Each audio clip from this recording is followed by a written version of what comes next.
Σε αυτό το βίντεο θα προσπαθήσω να σας μεταφέρω μερικές σκέψεις μου σχετικά με την εκτέλεση καθισμάτων, με τις φτέρνες να τοποθετούνται πάνω σε μια μικρή ανύψωση, δηλαδή σε μια σφινοειδή επιφάνεια.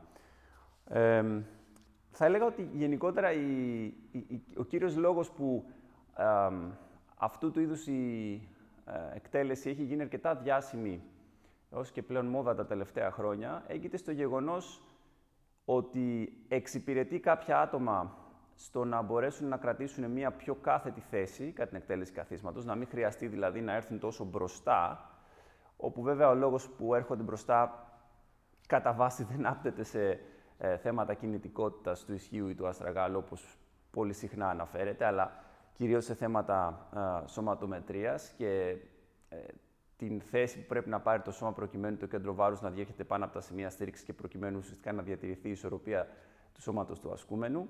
Άρα, σε πρώτη φάση, διευκολύνει την πιο κάθετη θέση, όπως είπαμε, των ασκουμένων κατά την εκτέλεση καθίσματος, το οποίο βέβαια έχει το εξής πολύ σημαντικό όφελος, να μεταφέρει ίσως καλύτερη ενεργοποίηση, να δημιουργήσει τις προϋποθέσεις για καλύτερη ενεργοποίηση των εκτινόντων του γόνατος και την μικρότερη βέβαια καταπώνηση της σπονδυλικής στήλης και συγκεκριμένα της οσφυϊκής μοίρας. Και όλα αυτά βέβαια είναι πολύ χρήσιμα και σαφέστατα καθιστούν αυτού του είδους την τροποποίηση στο κάθισμα ιδιαίτερα θελκτική.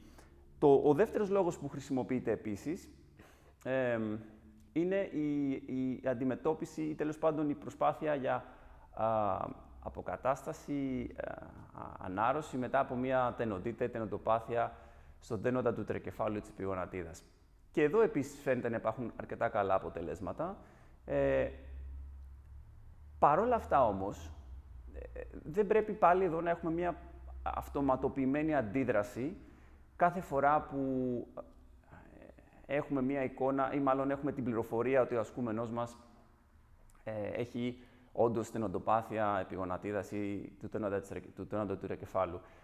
Και γιατί το λέω αυτό? Γιατί πολύ απλά προσπαθώντας να επιλύσουμε ένα πρόβλημα μπορεί να δημιουργούμε ένα άλλο. Ας δούμε λίγο μερικές ιδέες. Ας δούμε την πιο απλή μορφή, που είναι το κάθισμα με στήριξη των πελμάτων πάνω σε σφήνες. Και όντως βλέπουμε ότι επιτρέπει μια κίνηση όπου ο κορμός είναι πιο κάθετος. Εδώ μπορούμε να εκτελέσουμε είτε με αλτήρες, είτε με ένα κέτριλ, είτε με μπάρα. Πολύ ωραία. Αυτό όμως το οποίο συμβαίνει ταυτόχρονα είναι ότι τα γόνατά μας κινούνται περισσότερο προς τα μπροστά.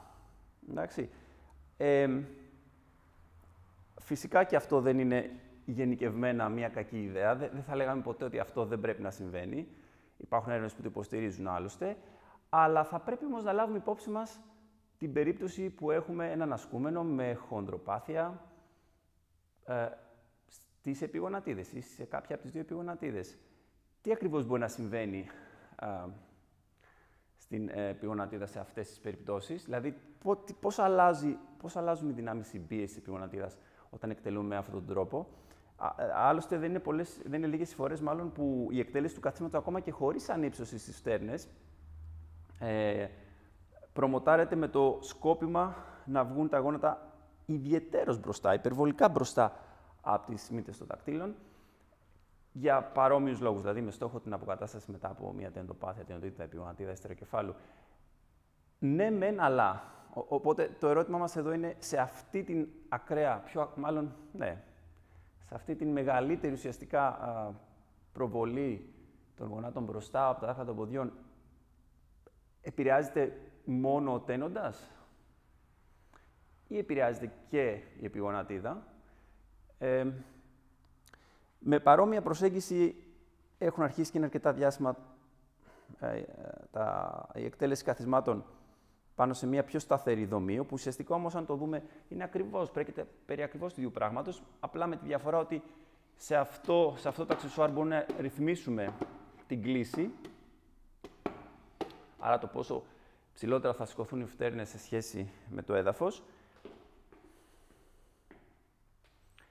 Αλλά το τελικό αποτέλεσμα είναι πάλι το ίδιο, δηλαδή ουσιαστικά τα γόνατα κατά την εκτέλεση του καθίσματος κινούνται προς τα μπροστά. Φυσικά, όσο μεγαλύτερη η κλίση, που επιτυγχάνεται με τη χρήση του αξεσουάρ, τόσο μεγαλύτερη και η προβολή των γονάτων μπροστά. Και ξαναλέω, δεν μπορούμε γενικευμένα να πούμε ότι αυτό είναι κακό ή καλό.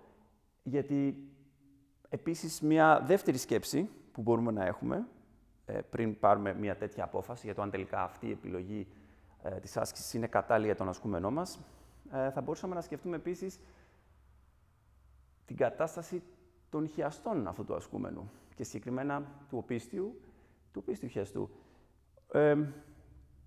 Όπου μπορεί να το ξέρουμε ήδη από τη λήψη του ιστορικού ότι έχει π.χ. μια μερική ρήξη ή μια ολική ρήξη οπίστιου χιαστού.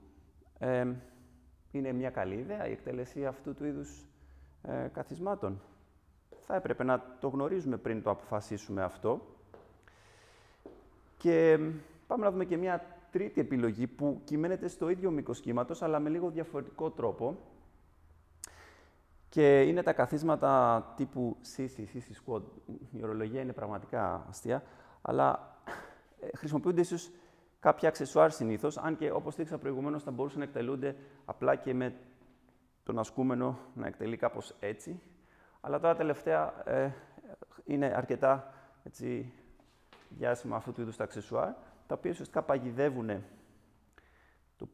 τα πόδια του ασκούμενου, δημιουργούν συνθήκες σταθερότητας και του επιτρέπουν να μεταφέρει το κέντρο βάρους του πάρα πολύ προς τα πίσω.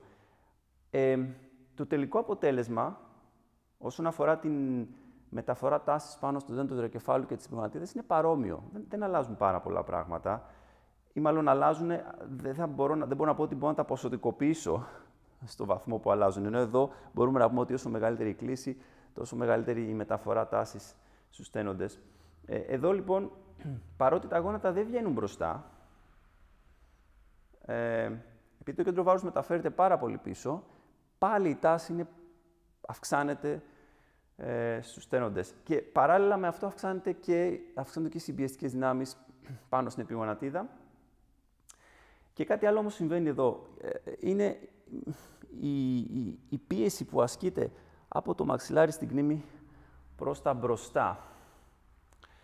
Και ενδεχομένως κάποιοι από εσάς να έχετε δει ένα αρκετά δυσάρεστο σαν εικόνα βίντεο, το οποίο ο ασκούμενος που εκτελεί έχει πάει σε πολύ ακραία θέση προς τα πίσω και κρατάει και επιπρόσθετη αντίσταση πέραν του σωματικού του βάρους και ακούγεται μάλλον ένας ήχος και μετά βλέπουμε ότι κατά πάσα πιθανότητα έχει κάνει μια ολική ρήξη στον μπρόστιο χιαστό του. Και αυτό γιατί έχουμε ένα συνδυασμό ακραίας φόρτισης και ταυτόχρονα της πίεσης, της δύναμης που ουσιαστικά ασκεί το μαξιλάρι προς την κνήμη, προς τα μπροστά. Άρα, αν βάζαμε έναν ασκούμενο ο οποίος έχει μερική ρήξη χιαστού εδώ, απλά για να προσπαθήσουμε να αντιμετωπίσουμε μια τενοντοπάθεια του τένοντα της επιγονατίδας, θα ήταν καλή ιδέα. Άρα έχουμε επιλογές, οι οποίες σαφέστατα εργαλεία, με λίγα λόγια, τα οποία μπορεί να είναι καταλληλότερα για συγκεκριμένους ασκούμενους και συγκεκριμένες περιπτώσεις, να εξυπηρετούν δηλαδή π.χ. τη μικρότερη καταπώνηση της μέσης, μπορεί να εξυπηρετούν την ανάρρωση μετά από μια τενοντοπάθεια του τένοντα της επιγονατίδας του κεφάλου, μπορεί να μην εξυπηρετούν όμως τη χοντροπάθεια της επιγονατίδας, μπορεί να μην εξυπηρετούν την κακή κατάσταση των χιαστών του ασκούμενου.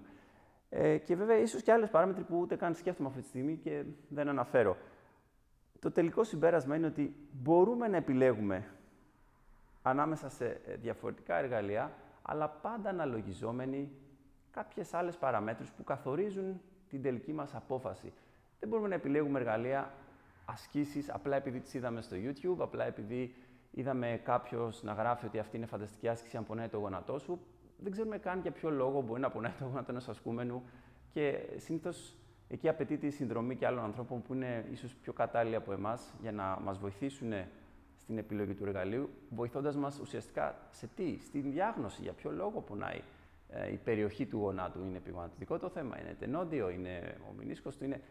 Άρα επιλέγουμε κατά βάση τον τρόπο που προσεγγίζουμε έναν ασκούμενο, τις ασκήσεις που χρησιμοποιούμε σε έναν ασκούμενο, έχοντας πρώτα συλλέξει όσο περισσότερες πληροφορίες μπορούμε για τον ασκούμενο και όσο περισσότερες πληροφορίες μπορούμε για την άρθρωση που αφορά το εργαλείο που θα χρησιμοποιήσουμε, την άσκηση που θα χρησιμοποιήσουμε.